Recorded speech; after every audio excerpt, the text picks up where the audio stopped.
Sejumlah 2,240 kes penderaan kanak-kanak direkodkan Jabatan Kebaya Keluarga dan Masyarakat KPWKM Datuk Seri Nancy Shukri emosi. Daripada jumlah itu, 897 membabitkan penderaan fizikal manakala 1,260 kes. Sementara itu, bagi kes jenayah seksual kanak-kanak pula dibahagikan kepada 14 kategori iaitu rogol berkumpulan, sumbang mahram, cabul kehormatan dan berkelakuan aib. Ini termasuk menghadap seks luar tabi'i, pornografi kanak-kanak, berkomunikasi secara seksual dengan kanak-kanak, pengantunan kanak-kanak, berjumpa selepas pengantunan, amang seksual fizikal, amang seksual bukan fizikal dan kesalahan di bawah Seksyen 292 Kanun Keseksaan. Beliau berkata demikian dalam jawapan bertulis di laman web Parlimen. Beliau menjawab pertanyaan Syed Ibrahim Saidno, PH Ledang mengenai statistik kes seksual dan penderaan kanak-kanak serta langkah dilaksanakan bagi mengekang fenomena itu. Bagi menangani perkara itu, Nancy berkata kerajaan melaksanakan pelbagai inisiatif merangkumi aspek pencegahan, perlindungan dan pemulihan. Ini melalui pelaksanaan perundangan dan penguatkuasaan menerusi Akta Kanak-Kanak 2001, Akta Kesalahan-Kesalahan Jenayah Seksual Terhadap Kanak-Kanak 2017, Akta Pusat Jagaan 1993, Dasar Kanak-Kanak Negara dan Pelan Tindakan dan Pemerkasaan Jawatan Pegawai Pelindung.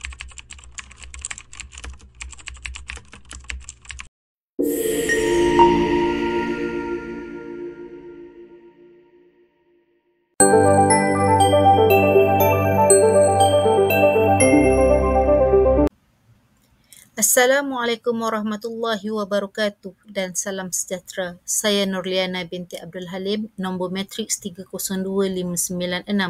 Saya akan menerangkan tentang kaedah pengumpulan data yang telah kami guna pakai untuk menyiapkan tugasan ini. Pengumpulan data merupakan proses sistematik dalam memperoleh dan mengukur maklumat dari pelbagai sumber untuk mendapatkan gambaran atau pemahaman yang jelas mengenai sesuatu subjek. Proses ini melibatkan pengumpulan maklumat yang relevan, tepat dan dapat dipercayai untuk tujuan analisis, penyelidikan atau pengambilan keputusan.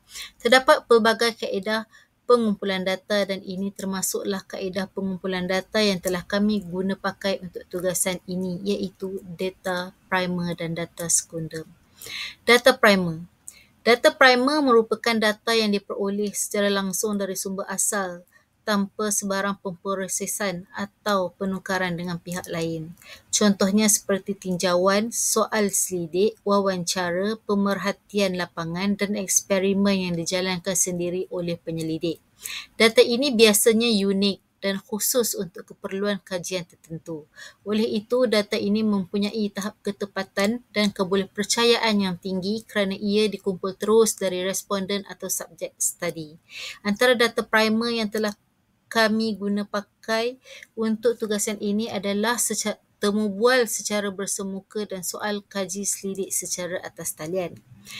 Untuk tujuan temu bual secara bersemuka, kami telah memutuskan untuk menemu bual Puan Lisa iaitu ibu kepada anak autism yang pernah menjadi mangsa dera sesuatu ketika dahulu. Manakala responden yang kedua pula adalah Puan Izian Hazwani Ahmad iaitu Ketua Penolong Setiausaha kepada Suruhanjaya Hak Asasi Manusia Malaysia Suhakam. Dan responden yang ketiga sepatutnya adalah Datuk Ayub daripada PDRM. Kami telah memohon untuk menemu bual Datuk Ayub secara bersemuka pada awalnya. Tetapi malangnya,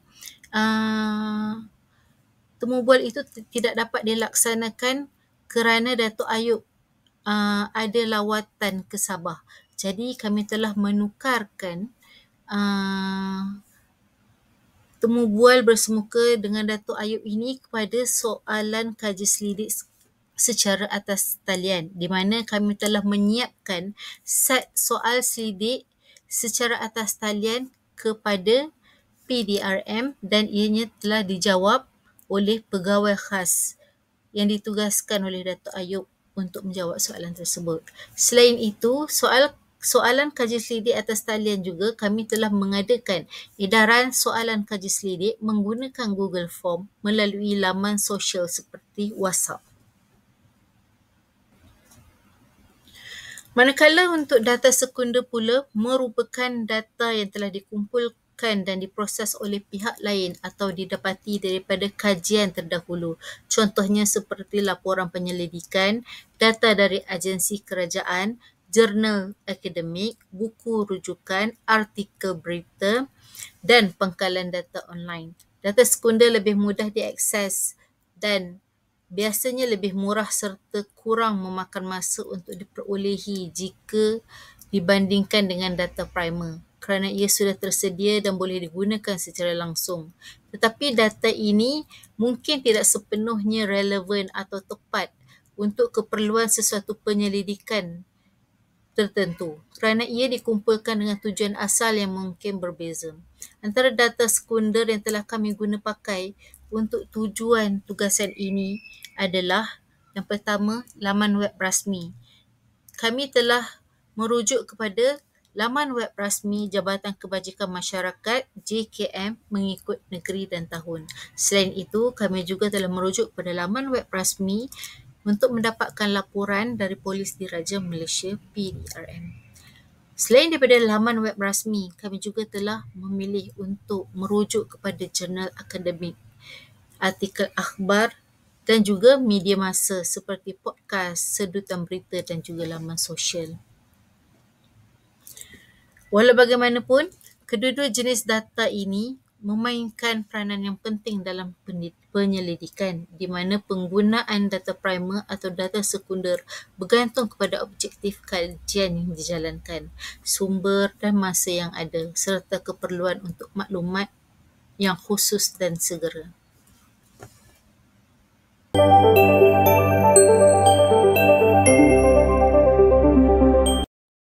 Assalamualaikum warahmatullahi wabarakatuh. Saya 302-685 Muhammad Amirul bin Zulkifli akan membentangkan sesi berkenaan dengan sesi perbincangan. Terdapat beberapa kaedah bagi sesi perbincangan yang telah kami jalankan untuk mendapatkan maklumat dan persetujuan dalam kajian kes penyertaan kanak-kanak. Antara kaedah yang telah kami jalankan ialah kaedah bersemuka, kaedah online dan juga melalui WhatsApp group. Perbincangan yang telah dijalankan memudahkan untuk pengumpulan maklumat dan data. Data yang diperolehi daripada setiap ahli kumpulan akan disatukan dan digabungkan bagi membuat perbandingan dari setiap data yang diperolehi. Sesi perbincangan terhadap jabatan lain dan juga seperti Polis Diraja Malaysia, Suhakam telah disambut baik dan mendapat maklumat yang lebih jelas. Manakala dari hasil perbincangan, kami telah mendapatkan salah seorang mangsa penderaan kanak-kanak dan mendapatkan maklumat yang lebih jelas berkenaan dengan kesan, tindakan dan cara-cara untuk mengatasi. Kami juga membuat perbincangan dengan pensyarah berkenaan dengan soalan dan membuat rujukan dengan pensyarah untuk memudahkan lagi pentadbiran dalam kajian kes penderaan kanak-kanak. Sekian, terima kasih.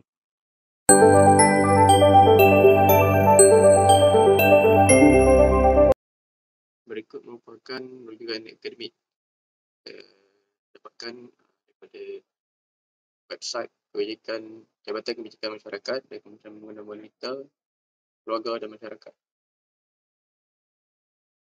Selain itu juga kita dapatkan maklumat daripada surat khabar online. Antaranya adalah Berita Harian, Sinar Harian, Kosmo dan media sosial melalui Facebook dan TikTok. Seterusnya, bagi mendapatkan maklumat yang lebih jelas, kita dapatkan maklumat melalui YouTube, podcast dan internet untuk mendapatkan maklumat yang lebih terperinci dan maklumat yang terkini berkenaan dengan kes-kes penderaan kanak-kanak yang berlaku di Malaysia.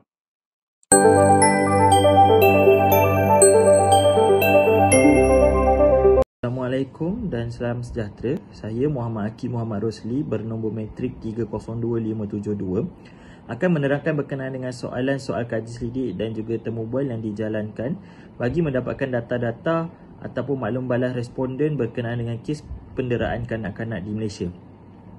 Bagi soal kaji selidik, kami menyasarkan 100 orang responden dengan memberikan 15 set soalan untuk dijawab bagi mendapatkan data-data. Kami menggunakan skala Likert iaitu sangat setuju, setuju, tidak pasti, tidak setuju dan juga sangat tidak setuju bagi mendapatkan dan mengumpul data atau mengambil rekod untuk dijadikan sebagai data kajian. Skala Likert digunakan bagi mendapatkan data-data yang tepat dan juga memudahkan analisis statistik berserta mudah digunakan dan difahami oleh pihak responden untuk menjawab soalan. Bagi soalan temu bual bersama Suhakam, Suruhan Hak Asasi Manusia Malaysia, kami memberikan 10 set soalan berkenaan dengan kes penderaan kanak-kanak. Antaranya adalah faktor-faktor yang menyumbang kepada peningkatan kes penderaan kanak-kanak di Malaysia dan juga data terkini yang diterima oleh pihak Suhakam itu sendiri berkenaan dengan kes penderaan kanak-kanak di Malaysia.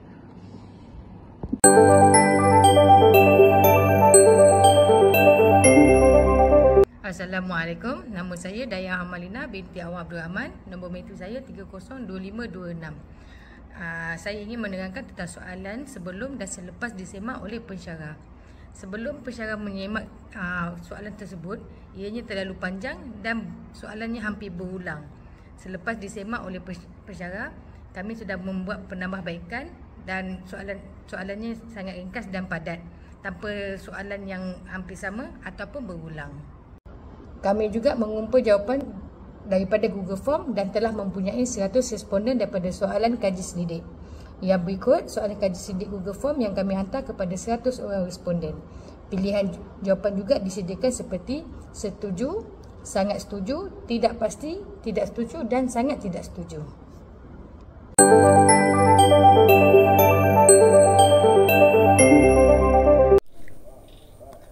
Assalamualaikum, saya Nur Hijana, nombor matrik 302607. Saya akan menerangkan cabaran bagi kami untuk menyiapkan tugasan ini. Terdapat 4 cabaran bagi kami untuk menyiapkan tugasan ini. Yang pertama adalah dari segi kekangan masa. Hal ini kerana kami mempunyai job nature yang berbeza dan jarak antara kami juga jauh, iaitu 2 orang daripada ahli kumpulan kami yang menetap di Pening dan 2 orang daripada Selangor, manakala yang 2 orang lagi daripada Kuala Lumpur.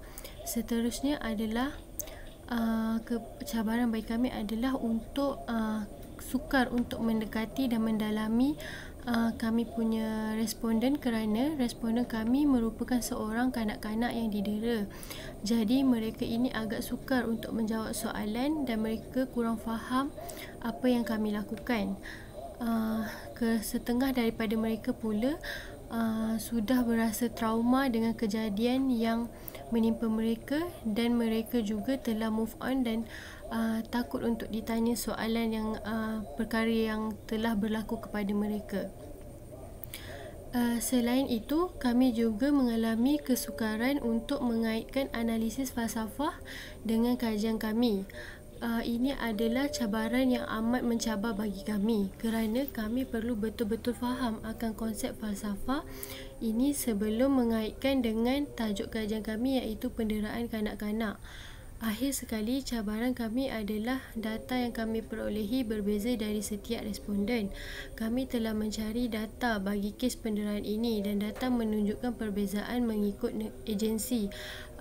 Misalnya seperti polis datanya berbeza berbeza, JKM juga berbeza dan Suhakam juga berbeza kerana laporan yang mereka terima setiap tahun adalah daripada pelbagai mangsa yang berbeza-beza.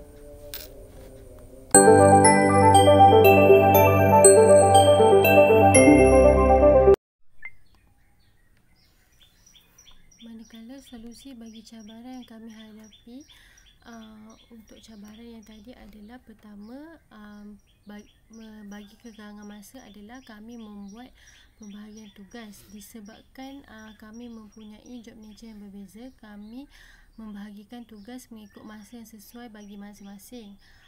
Misalnya untuk temu bual, kami hanya yang berada di KL dan Selangor sahaja turun padang untuk menemu bual, manakala yang di Penang akan ditugaskan untuk mengedarkan soalan-soalan selidik. Seterusnya adalah sukar bagi kami untuk mendalami responden kami, iaitu kanak-kanak yang didera. Kami menukarkan responden kami kepada ibu daripada kanak-kanak mangsa penderaan. Meskipun bukan ibunya yang mengalami penderaan, tetapi ibunya cukup faham dan melalui sendiri proses kejadian penderaan tersebut.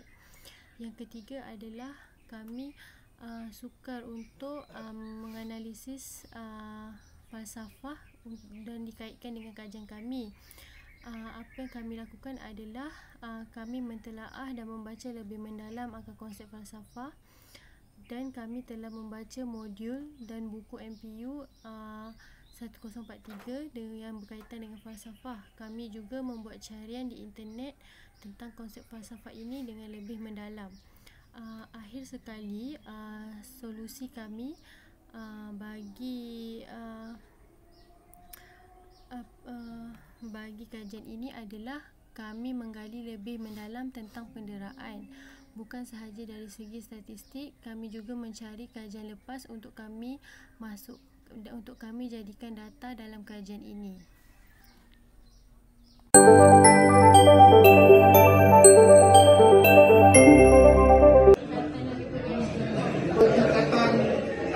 Dari tahun ke tahun sentiasa berlaku peningkatan. Itu sebab kami membuat tajuk ini untuk mencari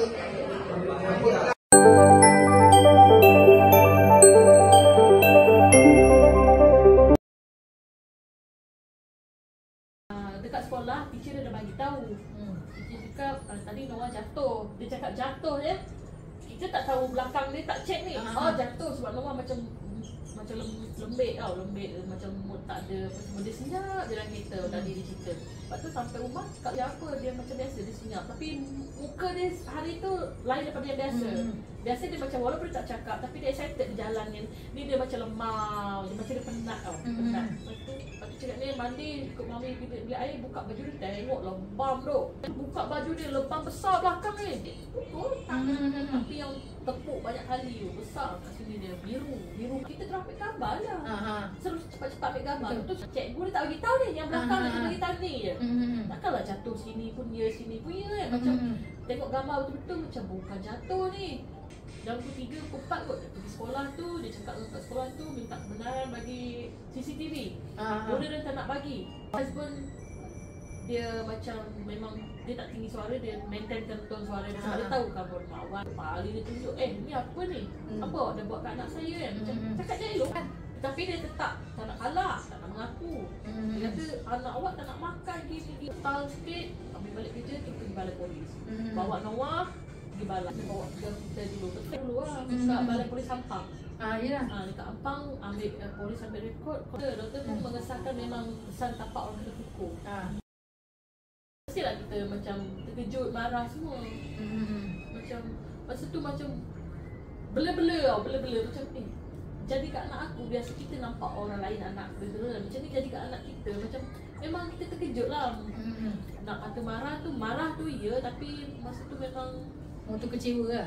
Mau tu kecewa lah. Macam sampai hati lah. Lepas kejadian tu macam selingkuh tu dia macam bela-bela lagi. Yelah, tak pernah orang pukul, tiba-tiba kena pukul yang teruk lah. Pukul teruk, lepas tu kena tampar itu macam itu skandal lah. Yelah, itu bukan dera. Kalau yang ini kena dera, macam kena dera betul ni. Memang kena pun dia.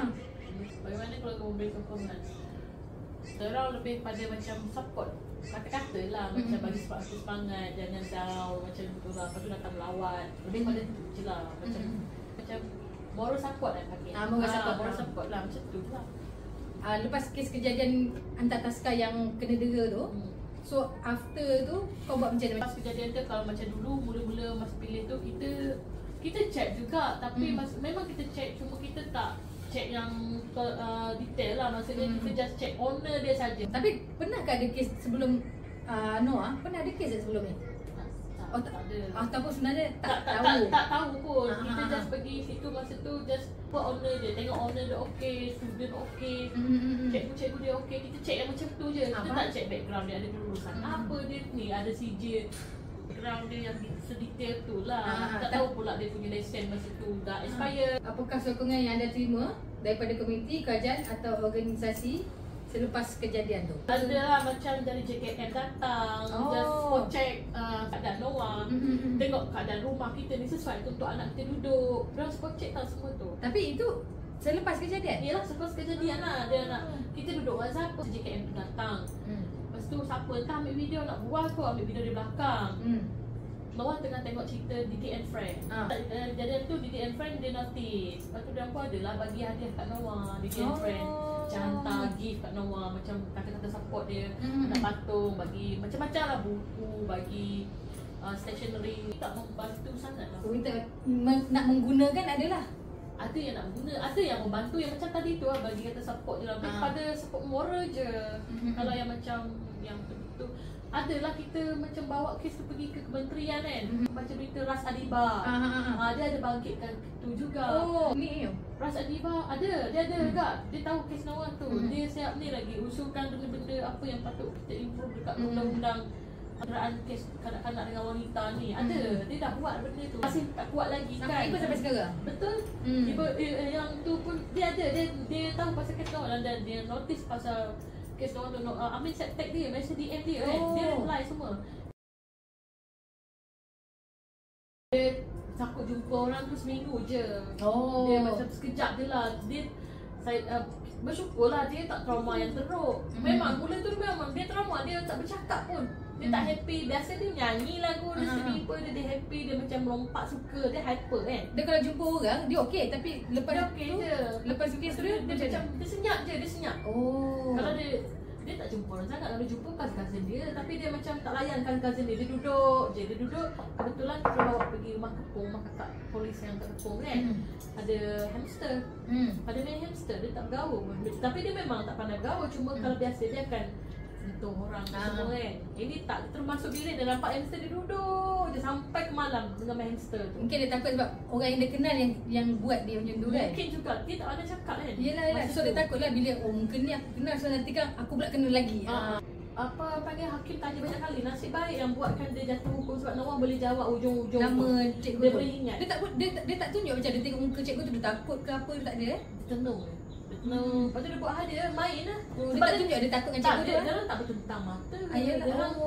Budak kecil tak boleh dalam mahkamah. Ayalah tak, maksudnya macam dia tengok muka cikgu tu kan dalam skrin kan. Dia tengok je lah, dia tengok terblur gitu. Dia tak adalah macam dia tengok muka cikgu tu dia takut. Tak, dia macam sebab Noah dia tak pandai nak ekspresi masa tu. Kalau compare sekarang lah, dulu dia tak pandai ekspresi diri dia. Dia tengok je lah, dia diam je, lepas tu dia sambung main. Dia bagi mainan kan. Tapi kita as a parent tak boleh dalam tu sebab takut macam mempengaruhi dia keputusan dia. So dia seorang lah. Dia seorang je dalam tu. Dengan last kali itu pun berpuang dengan hakim masuk dalam. Yelah sebab tak dapat jawapan lagi lah. Tak dapat jawapan, tak dapat lah. Terpaksa dah jumpa dia dalam bilik tu. Tapi aspek dia boleh sebut nama cikgu tu. Dia boleh sebut. Kiranya at least dia tahu, dia kenal siapa. Dia kenal cikgu dia tu. Dia kenal. At least kalau dia tunjuk macam dia trauma dengan cikgu tu pun boleh lah lagi kan. Dia boleh ingat. Dia boleh ingat. Dia diam sekejap, tanya banyak kali. Sampaikan hakim tu duduk sama, berdiri sama level dengan dia. Bertanya, bercakap dengan dia. Baru dia cakap. Baru dia cakap. Pada macam beranilah ke depan.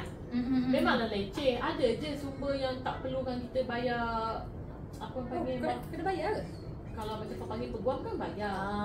So ada je sumber-sumber yang lain. Macam sekarang kan ada platform macam TikTok, macam ni kita boleh je bagi kesedaran melalui social media pasal penderaan kanak-kanak ni. Kita lebih pada macam kalau yang mana yang jadi mangsa-mangsa tu sekurangnya kau berani ke depan lah, janganlah simpan. Macam mana orang nak tahu kan? Betul? Undang-undang bayar. Dia dah bayar denda dia dah pergi buat kerja kewajikan, settle masalah dia, tengok dia boleh buka balik sekolah. Itulah. Macam mana tu? Tahu tak cakap, itu ada apa? JKM ke apa? So undang-undang senang cerita lah, undang-undang Perdagangan budak ni tak bukan budak je lah. Dia kan sekali kan Kementerian Kanak-Kanak dan Wanita tu je lah. Undang-undang dia kena bubar balik, kau buat strict sikit lah. Macam kanak-kanak ni sekurangnya penjara 30 tahun ke 50 tahun ke penjara. Lepas tu denda tu janganlah 20,000 apa semua. Kalau luar negara kan boleh hukum mati kan. Memanglah manusia ni boleh bubar, tapi kita nak mengajar supaya keselamatan kanak-kanak ni terjamin. Kalau setakat denda ke alah manja-manja gitu, at least kalau yang jenis mati macam bunuh kanak-kanak tu, at least hukum mati.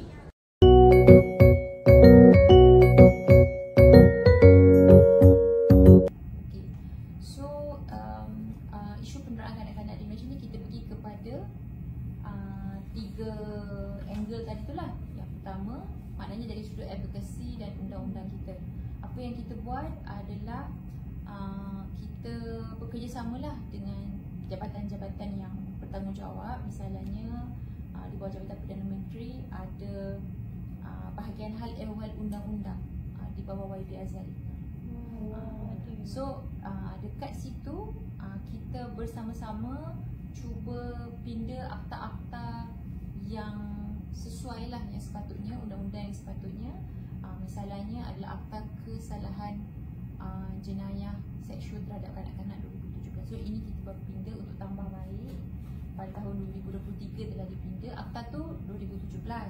Kita tambah baik pada tahun 2023. Kemudian kita tambah baik juga akta-akta yang melibatkan akta keterangan kanak-kanak dan akta keterangan lah selama 90. Semua tu berlaku 2024.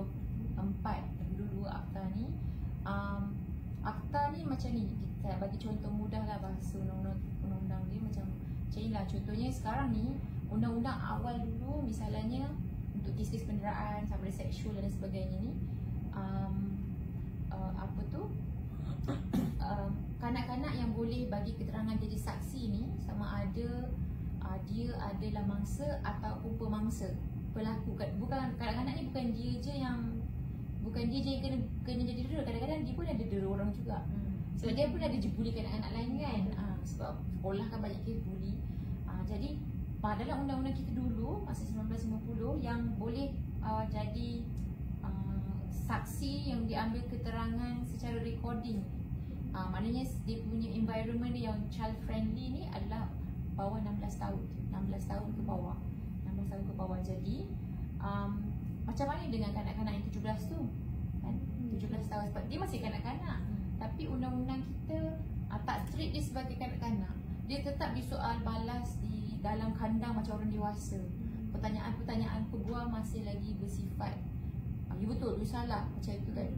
Maksudnya you masih lagi boleh menakut-nakutkan kanak-kanak tu. You layan dia macam orang dewasa.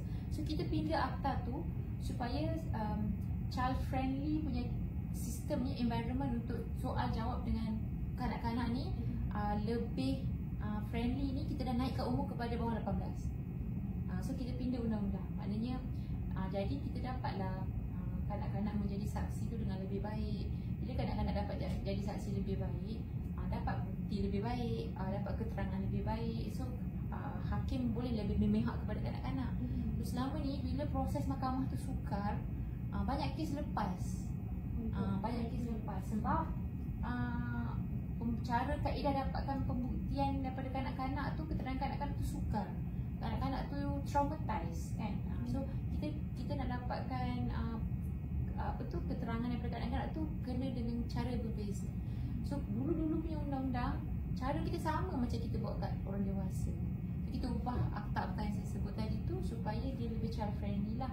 Dan harapannya selepas ni keterangan ataupun yang diberikan oleh kanak-kanak tu lebih kukuh lah untuk sabitkan pelaku. Sebab saya boleh kata rate kita dekat mahkamah untuk sabitan sangat rendah. Untuk kanak-kanak ni sangat rendah. Bayangkan kes rogol, kes bunuh sangat rendah. Sebab kita tak dapat keterangan yang kukuh. Sangat banyak kes yang datang pada kita penderaan, saya boleh katakan satu pun tak dekat di mahkamah. Sangat-sangat susah. Melainkan saya bagi contoh kes masjid Batang Kali. Kalau operasi perasan yang budak kena molest tu. Perasan tak ada kes tu dekat masjid Surat Subuh tu kan? Dia kena molest dengan 19 years old boy. Budak tu OKU. Tapi kenapa polis cepat tangkap? Kenapa charge dah semalam? Minggu lepas ke? Jumaat dah charge. Isnin dah charge. Berlaku hari Jumaat, hari Sabtu baru tangkap, Isnin charge. Bayangkan lajunya. Sebab capture dalam CCTV. Capture dalam CCTV. Ada bukti. Capture dalam CCTV. So clear muka, clear action. Tapi salah tak boleh circulate video tu sebenarnya. Tu bersalahan dengan akta kanak-kanak lah. Patutnya wajah budak tu tak boleh didedahkan. Polis je yang boleh ada all the videos.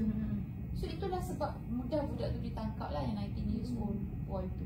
Tapi imagine there's so many penderaan dan so many sexual abuse case yang tak ada recording CCTV.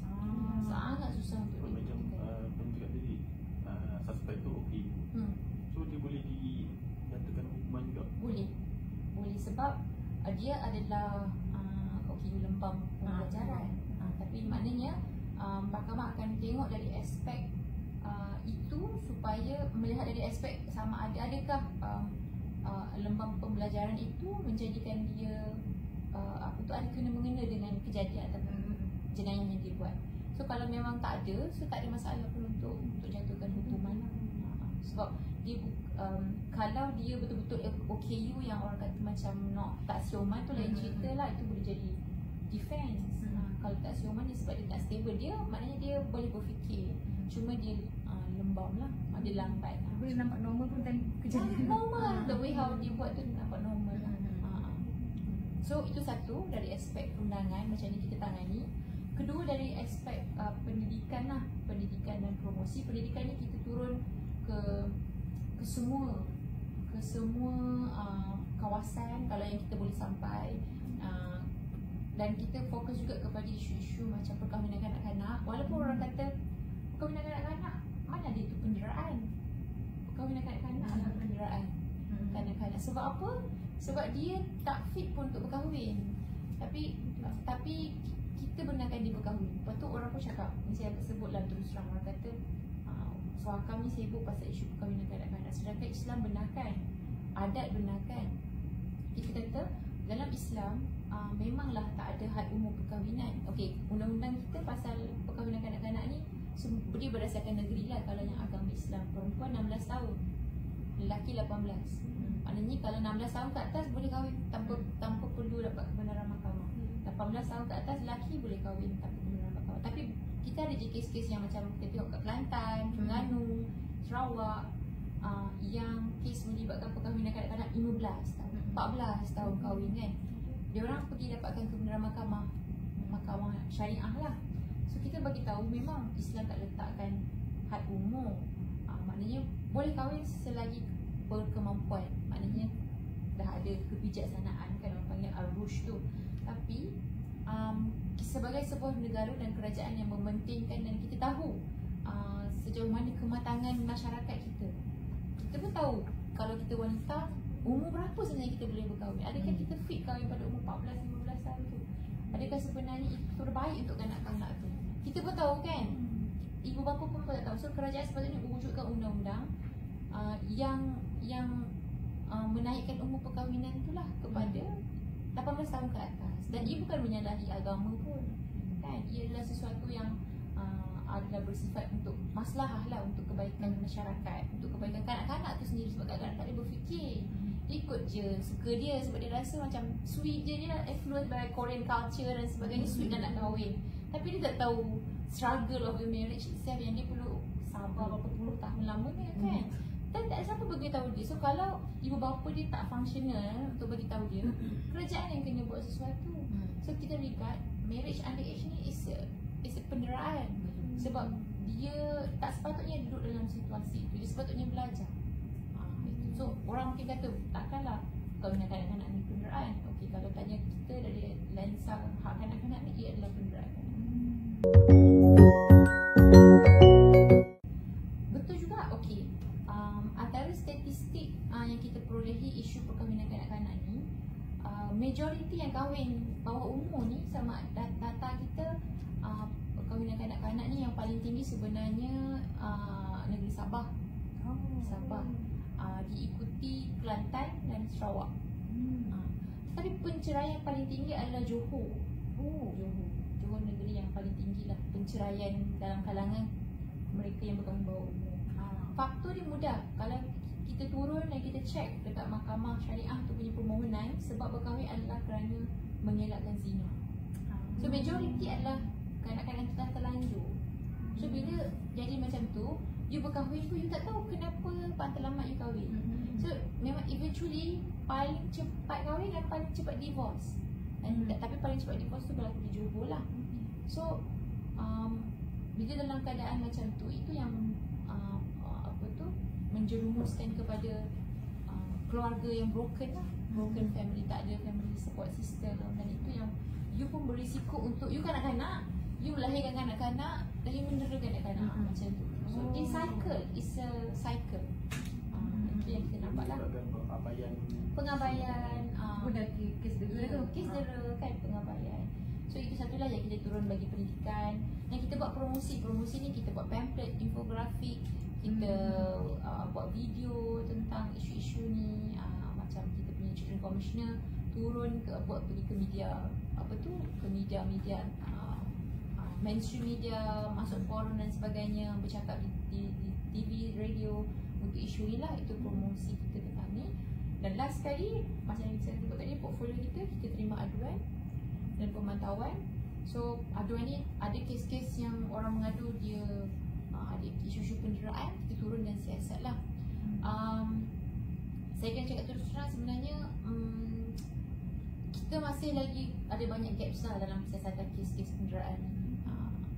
Dari sudut kelemahan di pihak polis masih ada lagi, kelemahan di pihak di pihak JKM ada lagi. Saya bagi satu contoh je. Kita ada satu kes di Perak melibatkan kes liwat 11 pelajar oleh seorang guru sukan.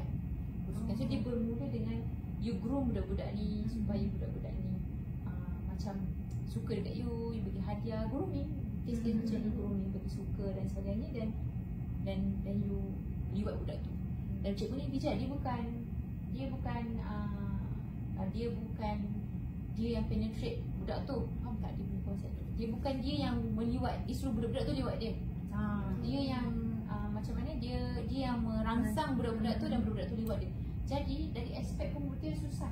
Sebab koyakan di budak tu tak ada. Tak ada koyakan. So lelaki tu je yang, cikgu tu je yang ada. Jadi sukar untuk buktikan benda tu. So yang boleh dibuktikan adalah dari sudut keterangan kanak-kanak. Keterangan kanak-kanak. So di-groom. Apa yang berlaku adalah dalam kes tu 11 tu dia report polis. Okey, dia report polis pada ustaz. Ustaz tu report pada polis. Polis sepatutnya kalau ikut akta dan ikut garis panduan kes-kes jenayah seksual ni, sepatutnya terus cari KPM, cari JKM, Jabatan Kebajikan Masyarakat. Untuk Jabatan Kebajikan Masyarakat ni macam penjaga kepada kanak-kanak. Ini memang undang-undang kata dia perlu cari JKM. Okey, cari JKM, panggil JKM supaya teman kanak-kanak ni untuk pergi ke hospital. Untuk buat check up segera apa berlaku, ambil keterangan dan sebagainya, untuk buat fully medical check up. Hospital buat fully medical check up. Polis dah hantar, polis balik, hospital buat. Hospital discharge 11 budak ni balik ke tempat kejadian, ke premis tanpa pemakluman kepada JKM, which is wrong. Sepatutnya kena maklum kepada JKM, sebab JKM je yang boleh decide tempat tu selamat tak untuk budak tu balik. Sebab pelaku dia masih dekat situ. Pelaku dia boleh saja orang kata mendoktrin supaya tarik balik kes, supaya jangan proceed, dan true enough pelaku tu masih ada kat situ, doktrin, dan budak-budak tarik balik kes. Budak-budak tarik balik. Kita turun jumpa budak-budak, kita kenapa adik tarik balik kes? Adik tahu tak dia apa yang dia buat kat adik tu salah? Kita tanya. Dia jawab, saya pun salah kak. Dia cakap, kenapa adik salah? Sebab saya pun terangsang sekali. Yelah, sebab dah kena bela tu. Saya kata, adik tak salah. Adik is kanak-kanak. You are young, you immature, you tak tahu dia buat tu apa. Kalau you terangsang pun, it's not your fault. You are children. You being brainwashed. Oh tak, cikgu ni penting kat sekolah ni. Dia bawa funding, dia bawa dana, dia cikgu sukan, dia buat banyak perubahan. Kita orang rasa bersalah untuk buat cikgu ni digantung. So agensi-agensi ni saya rasa masih lagi lompong dalam siasatan. Sebab tu orang selalu kata suaka ni sibuk kacau polis, suaka ni sibuk kacau rasanya kita tak kacau, kita tegur supaya itu tambah baik kan. Kita nak cari kebenaran dan sebenarnya kita nak bantu yang sepatutnya kita bantu adalah budak-budak tu. So itu yang kita cakap dengan polis, sepatutnya macam ni, patut kita cakap dengan JKM, you bagi tak counselling ke budak-budak ni supaya diorang boleh hidup normal. Kalau you tak bagi, so baru macam bila kita tegur, baru agensi buat. Itu kekurangan dia. Kita tak ada integration lagi dekat Malaysia ni. Yang macam dekat UK ada satu kes rogol, ada kes dera. Semua agensi akan tahu apa nak buat. Dia macam orang kata sana dah kuat lah. Dah kuat sistem tu. Satu kes masuk semua trigger, semua menyala apa yang patut buat. Ini kita kena, masa dia kena pergi tulis jumpa dengan Kementerian Pendidikan, tolonglah gantung cikgu ni. Tolonglah cikgu ni jangan ada kat sekolah. Kita pula begging dia. Kita yang kena pergi semua agensi ni, kenapa tak buat ni lagi? Kenapa cikgu ni masih kat sekolah ni? Betul. Oh sebab diorang tak ada lagi benda yang macam kalau ada kes dia. Ada kes, tak ada. Diorang kena polis. Apa-apa jenayah, polis, JKM pun rasanya masih setengah tepat je yang tahu JKM ada function dalam role macam ni. Kes macam contoh adik yang molested tu, JKM ada role dia. Betul. JKM kena bagi counselling pada dia. Tapi orang macam langsung tak sebut JKM kan. Sebenarnya polis tu je. Masjid pun kena ada role dia juga kan. So maknanya semua orang kena ada role masing-masing. Tapi bila kes macam ni, polis kan settle. Dengan polis settle, polis kena fikir semua. Sebab padahal kena dengan budak kan. Kena dengan budak. So sekolah tu masih ada budak tu. Cikgu tu datang mengajar. Sekolah pun tak buat apa-apa. Dengan sekolah ni boycott budak-budak yang report. Sekolah boycott budak lah cikgu. Cikgu ni kena bail dekat 100,000. Sekolah lah kena ni. Bukan, dia macam cikgu ni patut kena bayar. Cikgu-cikgu kumpul crowdfunding untuk lepaskan pelaku ni daripada jaminan. Kau budak-budak je kena brainwash, yang lain semua kena brainwash. Dengan satu sekolah kena brainwash. Cikgu-cikgu yang fund dia untuk dia lepas daripada sebab kalau tak boleh bayar jaminan, masuk lokap, duduk dalam, so bayar jaminan 100,000. Besar sungguh position dia kan. Besar padahal dia cikgu sukan biasa di sekolah. Tapi dia sangat influence lah.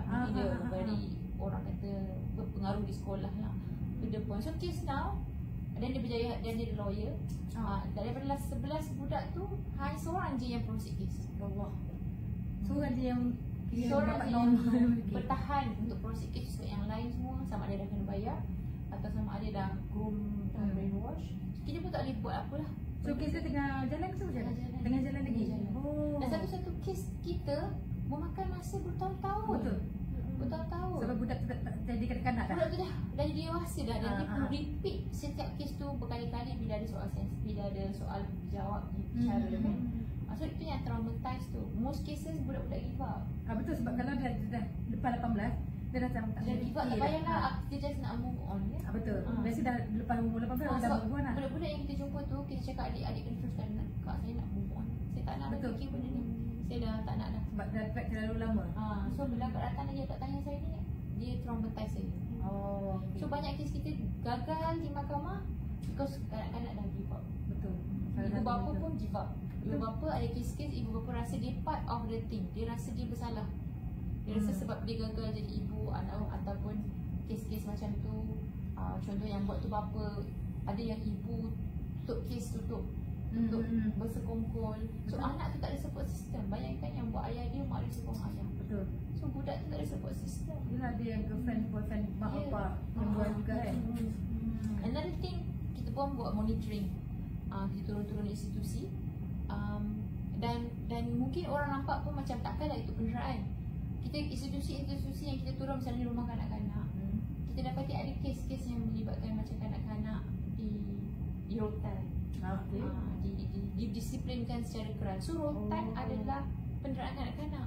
Orang mesti cakap rotan tu dah, kita dulu kena rotan kan. Rotan is penderaan kanak-kanak. Sebab rotan pun penderaan. Sebab apa hak seorang ibu bapa tu ataupun hak penjaga untuk kita rotan? Siapa yang bagi kuasa kita merotan? Kan? Siapa yang bagi kuasa ni? Apa mandat kita? Kan? So dalam konteks Islam tu pun sendiri, selagi ibu bapa penjaga tu dia tak capai maksimum penjagaan kanak-kanak dan pendidikan, maknanya kita tak educate anak kita dengan betul, kita tak deserve rotan anak kita. Dia macam ni, you tak ajar dia betul, lepas tu dia buat salah, you rotan dia. Dia yang salah at the first place. Kita yang salah, kita yang fail sebagai parent. Kita tak rotan murid kita kan. Tapi kita rotan anak kita as a convenient. As a convenient nak menyelesaikan keserabutan, rotan macam tu. So itulah yang berlaku dalam sistem.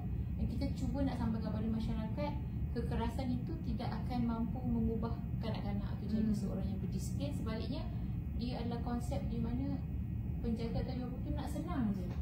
Convenience kan. Kita nak anak tu senyap rotan menangkulkan anak. So itulah konsep yang kita rasa orang tu banyak juga question kita ambil kes-kes rotan kat sekolah. Okey, KPM masih merotan lagi, Kementerian Pendidikan masih merotan. Rotan kat sekolah misalnya, tapi dia punya sekular dia adalah rotan hanya kepada pelajar lelaki. Budak perempuan tak ada rotan tau. Memang tak boleh rotan dalam perkeliling sekolah. Budak perempuan tidak boleh dirotan. Apa juga kesalahan.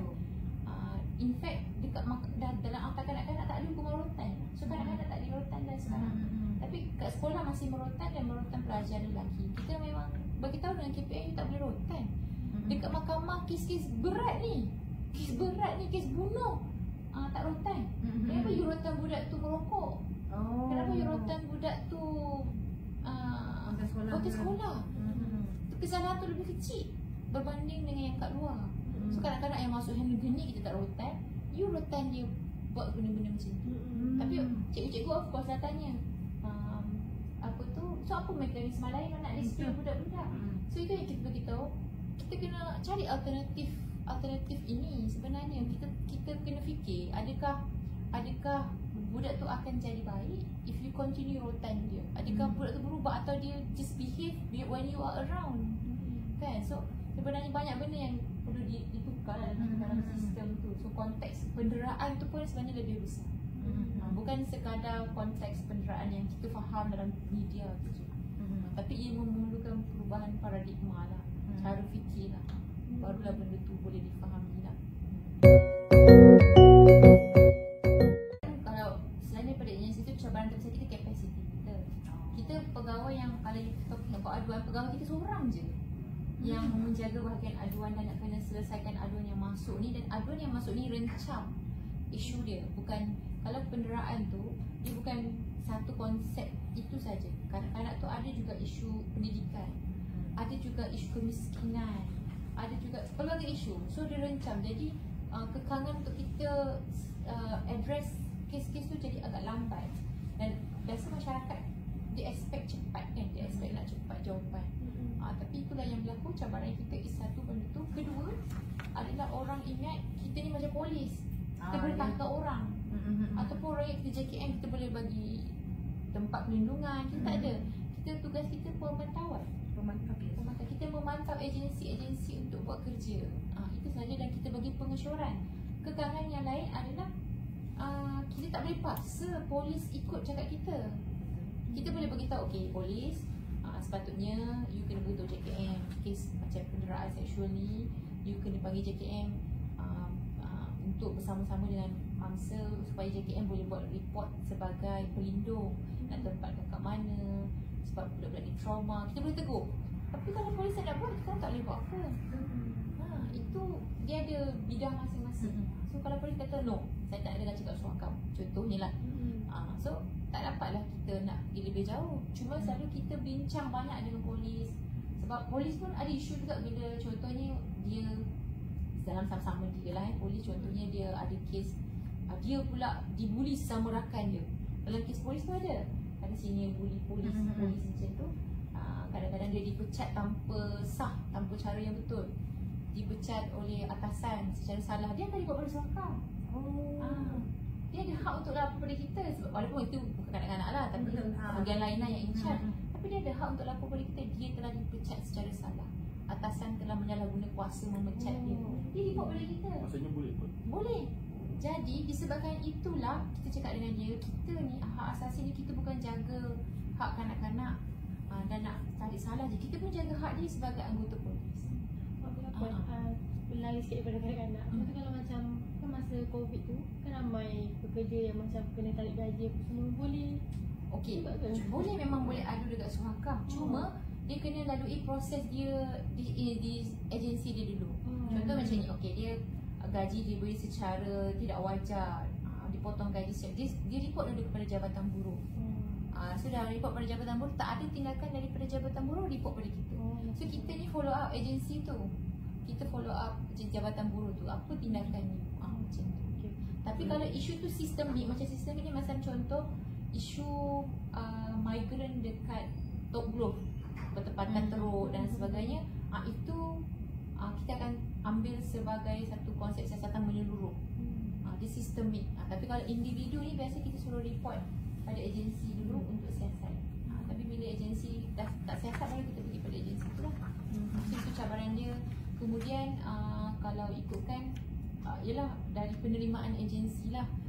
Kita dah 25 tahun bekerja dan kita rasa agensi yang paling bekerjasama dengan kita sebenarnya polis. Polis, immigration, penjara, sangat bekerjasama lah. Maknanya sebab kita dah banyak kali, kita dah ada orang kata banyak sembang, banyak cakap, banyak pendidikan, banyak orang kata dah engagement ni buat, so dia orang lebih faham tugasan kita dan dia orang rasa itu pun membantu menyelesaikan tugasan tu. Walaupun di peringkat pendalaman tu masih lagi problem, tapi secara umumnya di peringkat atasan dari orang-orang kata apa, kalau Bukit Aman, Dawangi, ini familiar. Maknanya dia orang sangat respect kerja Suhakam sebab kita pun bantu dia juga. Misalnya macam contoh IPPC yang polis punya integriti, itu adalah cadangan Suhakam. Maksudnya ada isu-isu yang melibatkan integriti polis ni, kita cadang untuk tubuhkan Suruhanjaya Siasatan Integriti. So polis pun setuju sebab itu pun nak bantu naikkan image dia di mata masyarakat, sebab dia ada satu integriti yang dalam institusi dia, agensi dia sendiri.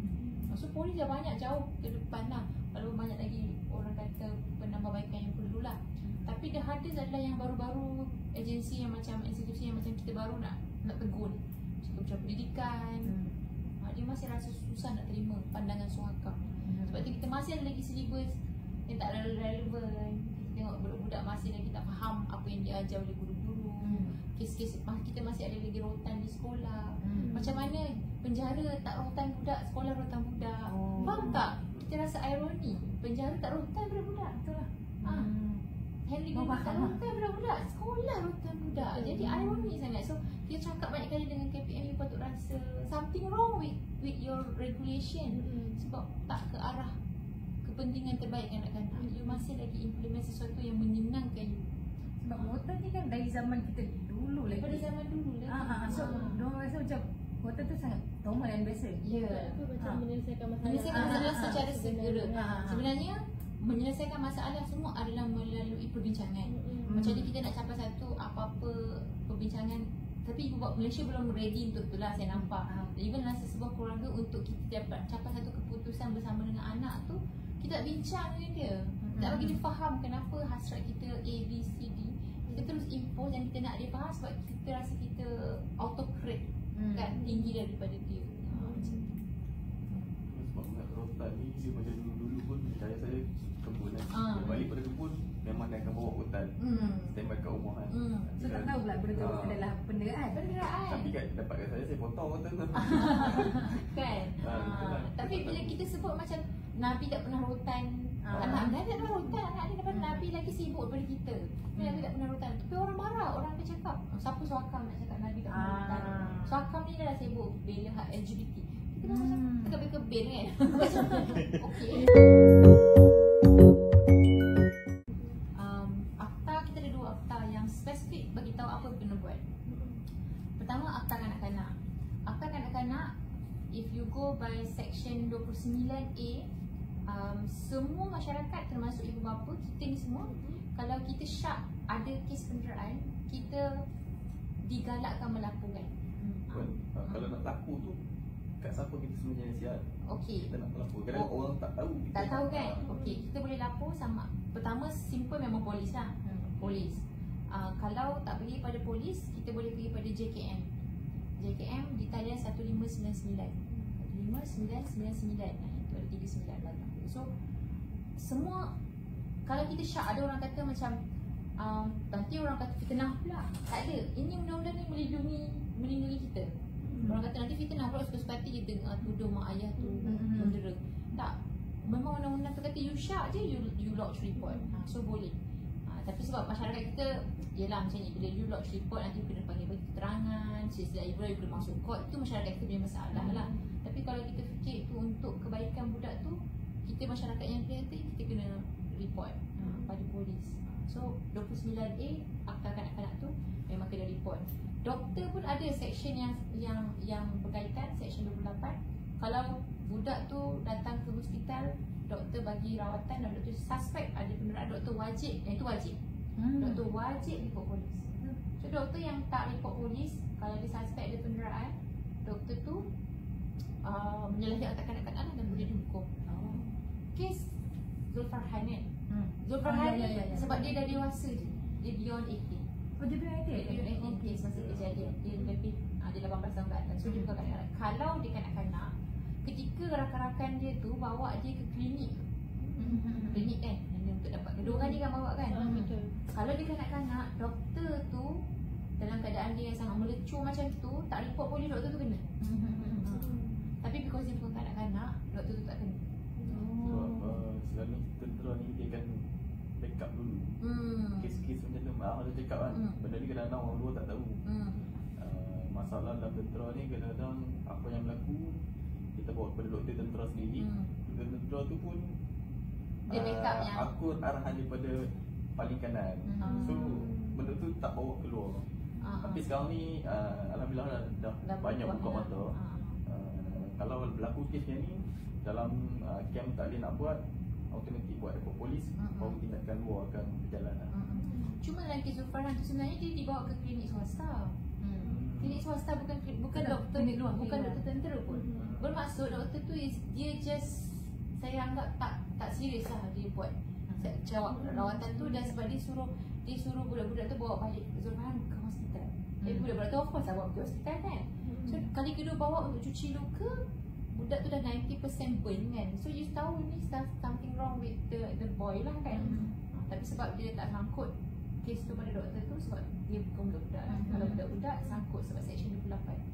Another person yang akan kena tak, memang doktor dan kemudian orang awam. Doktor wajib untuk lapor. Tak lapor boleh ambil tindakan, dia ambil tindakan. Dulu undang-undang tu nak buat kat cikgu. Cikgu tahu, cikgu tak lapor, cikgu kena. Oh, cikgu marah. KPM tak nak. Bergaduh. Jadinya buang nama cikgu dalam akta. Cikgu tak wajib lapor. Sekarang yang wajib lapor adalah doktor. Tapi 29A tu kata semua orang digalakkan. So kalau you tak lapor, taklah kena tindakan. Tapi ini penderaan fizikal. Tapi kalau penderaan seksual, semua yang tahu, sesiapa saja yang tahu wajib lapor. Ini di bawah Seksyen 19 Akta Kesalahan Jenayah Seksual 2017. Walaupun suka sama suka. Lapor kalau kita tahu. Sebab itulah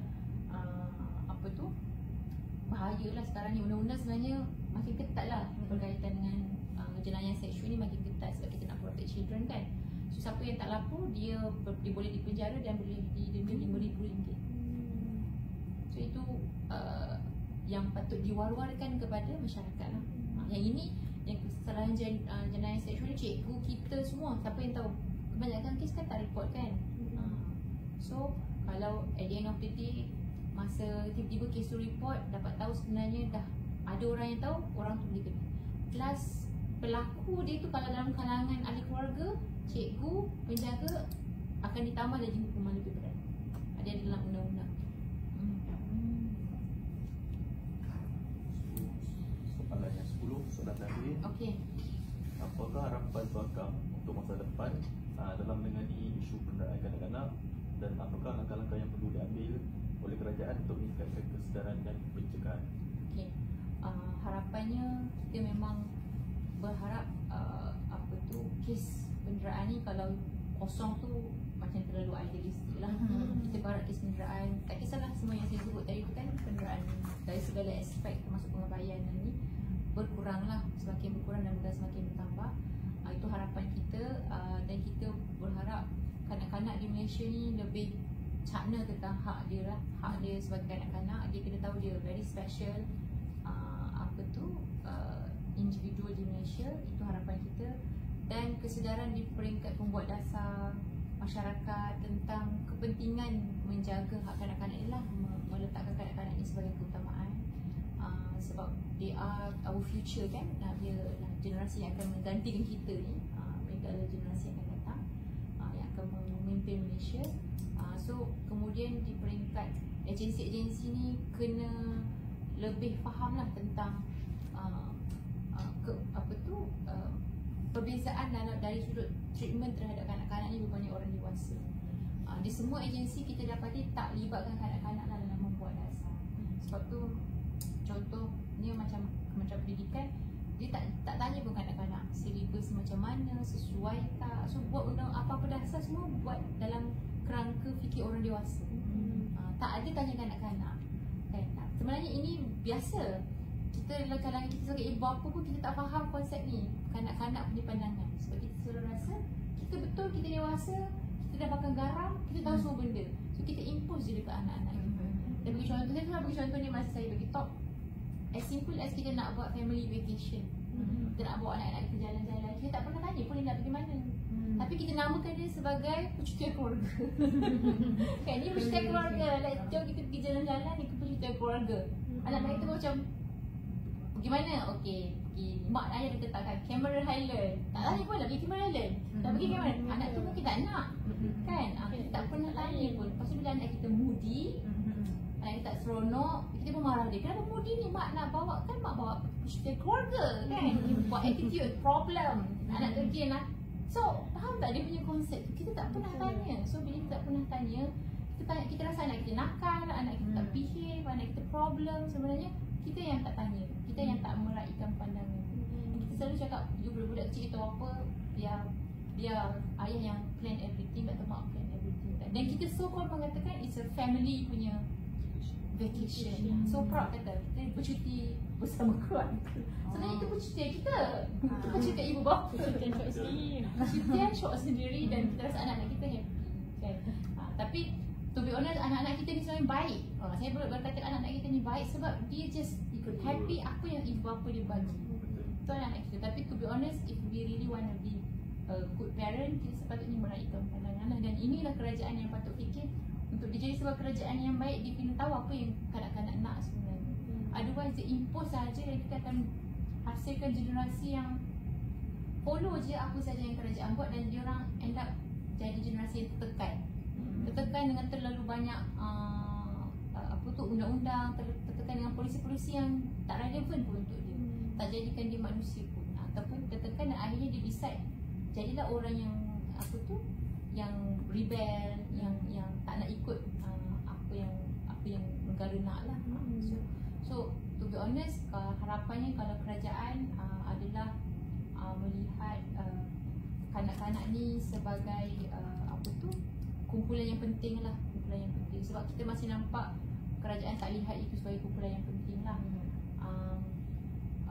Memang kerajaan bagi peruntukan kepada Kementerian Pendidikan ni selalu memperoleh peruntukan tertinggi. Tapi dia lebih kepada fasiliti.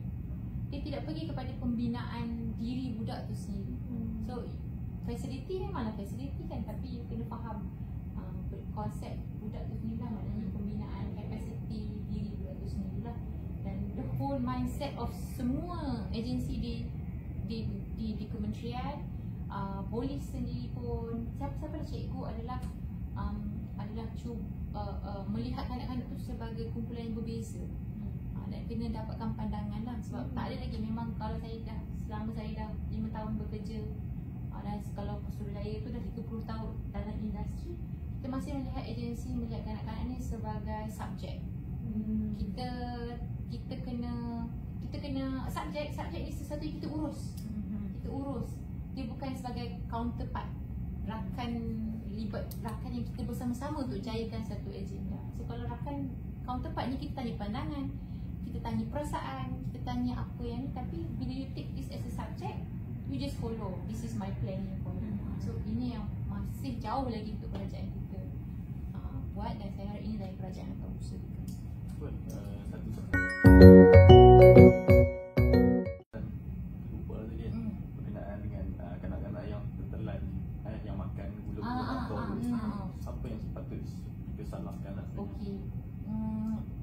banyak aspek sebenarnya. Kecuaian lah, ada kecuaian.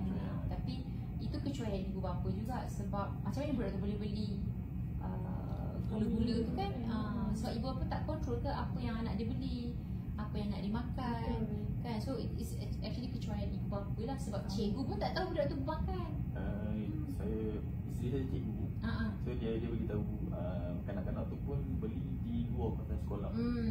So memang tak ada siapa tahu, melainkan mak ayah yang buat regular checking lah pada anak-anak, beli apa tadi sekolah, makan apa tadi kat sekolah, regular checking kan. Tapi mak ayah tak sempat nak check budak-budak beli. Selain daripada tu sebenarnya is macam mana gula-gula ni macam ni lepas dekat dalam pasaran. Kenapa tak ada kawal, dari sudut orang kata kawal selia lah. Macam mana gula-gula ni boleh dijual, siapa yang bagi lesen, macam mana gula-gula yang macam karakter menakutkan lah gula-gula saya tengok kan. Macam mana karakter macam tu boleh masuk dalam pasaran kan. Siapa yang nak cakap tarikan tu tak nampak menyelerakan pun. Tapi kenapa budak tu beli dan siapa yang benar, yang membenarkan dia dijualkan. So banyaklah aspek dari sudut itu, dari sudut kementerian ni lah yang kawal ni lah, apa orang kata, makanan tu, custom, lepas tu apa tu KPDNK yang mengawal harga barang, mengawal pelepasan benda-benda ni lah yang lesen.